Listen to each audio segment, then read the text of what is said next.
lagi rencana kesadonya bersama Oli dengan Jota 59 Channel dalam rangka pemotongan kayu yang sudah terlalu tua di pinggir jalan raya Kota Baru, Jalan Raya Solo Padang. Ini dia, selamat menyaksikan. Pokoknya yang sudah terlalu besar dan sudah terlalu tua.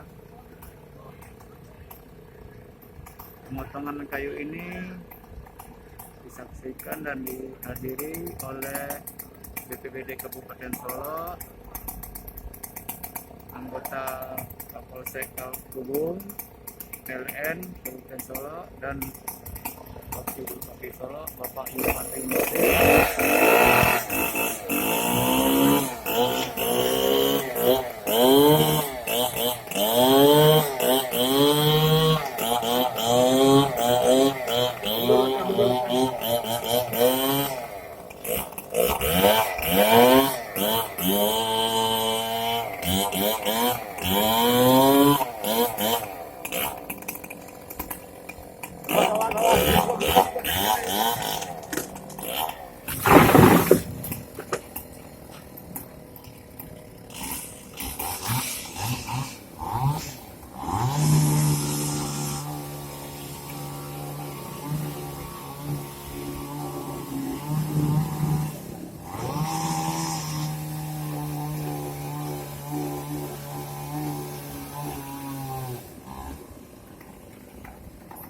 mohon maaf